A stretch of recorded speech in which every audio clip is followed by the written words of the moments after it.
कभी आपने रात के आसमान को देखा है?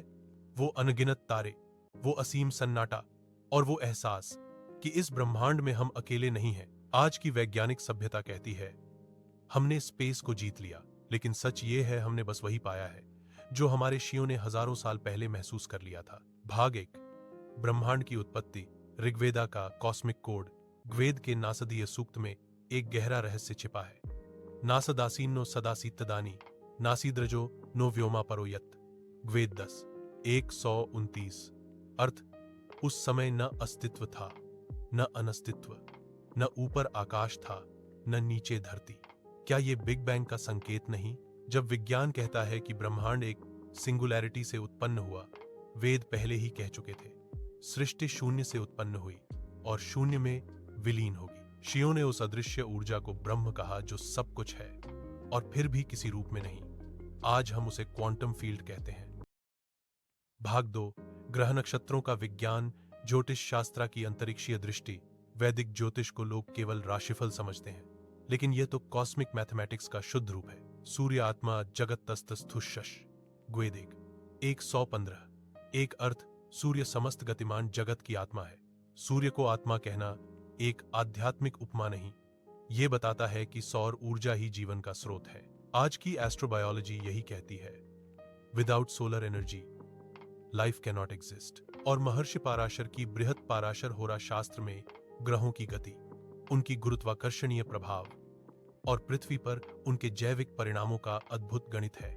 आज के नासा के खगोल शास्त्री भी कहते हैं ancient Indians were the first to treat space as a living field of energy. भाग 3, विमानों का रहस्य। वैमानिका शास्त्र और महाभारत का टेक्नोलॉजी कोड। जब हम स्पेस ट्रैवल की बात करते हैं तो हमारे मन में रॉकेट्स और स्पेसशिप्स आते हैं, लेकिन महर्षि भारद्वाज के वैमानिका शास्त्र में अंतरिक्ष यात्रा का विस्तार से वर्णन है। वहां लिखा है वायुपथेन गच्छति जलपथेन च नभपथेन च। अर्थ, वह वायु, जल और आकाश मार्ग से गति कर सकता है। महाभारत में पुष्पक विमान का वर्णन आता है जो रावण से लेकर विभीषण और फिर श्री राम तक पहुंचा। वो विमान मनोविचारों से नियंत्रित होता था, थॉट कंट्रोल्ड क्राफ्ट। आज जब एआई ड्रिवन ड्रोन्स और ब्रेन कंप्यूटर इंटरफेस की बात होती है तो लगता है ऋषि तो पहले ही इस दिशा में सोच चुके थे। भाग 4, ऊर्जा विज्ञान। ऋग्वेदा और यजुर्वेदा के क्वांटम सीक्रेट्स। एकोहम बहुश्याम, मैं एक हूं, अनेक रूपों में प्रकट हूं। छांदोग्य उपनिषद 6:2-1। ये वाक्य दर्शाता है ऊर्जा कभी नष्ट नहीं होती, बस रूप बदलती है। आधुनिक विज्ञान इसे लॉ ऑफ एनर्जी कंजर्वेशन कहता है। यजुर्वेद में लिखा है तेजो से तेजोमय देहि। अर्थ, तू ऊर्जा है, मुझ में ऊर्जा दे। क्या यह एनर्जी ट्रांसफर का सिद्धांत नहीं?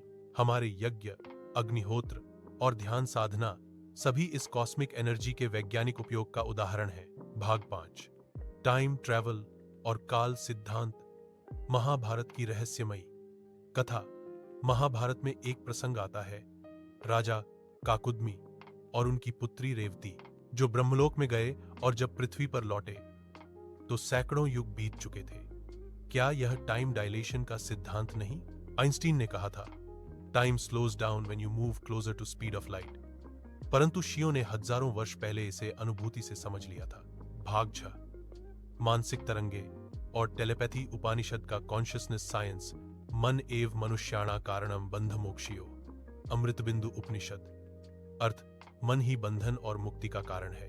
यह मन कोई भौतिक वस्तु नहीं, बल्कि वाइब्रेशनल फील्ड है। ध्यान और साधना के माध्यम से ऋषि दूसरे स्थानों से संवाद कर सकते थे, विचार तरंगों के माध्यम से। आज के क्वांटम एंटेंगलमेंट और टेलीपैथी एक्सपेरिमेंट्स उसी दिशा में चल रहे हैं जहां मनुष्य की चेतना ब्रह्मांडीय चेतना से जुड़ती है। भाग 7, ध्वनि विज्ञान। नाद ब्रह्म और सृष्टि का सोनिक कोड। नादोस्य प्रथमो जायते।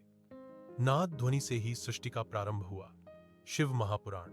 आज विज्ञान कहता है universe started with a vibration, और हमारे ईश कहते हैं वह आद्य नाद है जिससे सब उत्पन्न हुआ।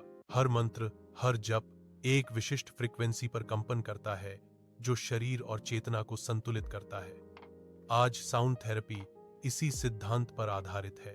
भाग 8, अंतरिक्ष यात्राएं और ऋषियों की चेतना यात्रा। महर्षि नारद, अगस्त्य और दुर्वासा, इनके बारे में कहा गया है कि वे क्षण भर में लोकों की यात्रा करते थे। क्या यह स्पेस टेलीपोर्टेशन या एस्ट्रल प्रोजेक्शन नहीं?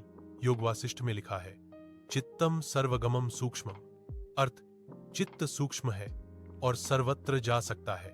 आज नासा चेतना आधारित अनुसंधान कर रहा है, पर हमारे फश पहले ही कह चुके थे, मनुष्य का चित्त ही उसका अंतरिक्षयान है। भाग 9। निष्कर्ष आधुनिक विज्ञान और वैदिक ज्ञान का संगम। जब हम इन ग्रंथों को मिथोलॉजी कहकर नजरअंदाज करते हैं तो हम उस ज्ञान को खो देते हैं जो मानव सभ्यता की जड़ है। आज का विज्ञान और कल का वेद दोनों एक ही सत्य की ओर संकेत करते हैं। सत्य वही है जो अनुभव किया जा सके, चाहे वह प्रयोगशाला में हो या ध्यान में। यथा पिंडे तथा ब्रह्मांडे, जैसा मनुष्य वैसा ब्रह्मांड। यजुर्वेद। इसलिए ब्रह्मांड को समझने का मार्ग बाहर नहीं, भीतर है, क्योंकि भीतर ही वो अंतरिक्ष है जहां सब प्रश्नों के उत्तर हैं। ध्यान रखो, विज्ञान खोजता है और अध्यात्म जानता है। ध्यान, साधना और ज्ञान यही है वो 3 सीढ़ियां जिनसे मनुष्य न केवल अंतरिक्ष में बल्कि अपनी चेतना के ब्रह्मांड में प्रवेश करता है।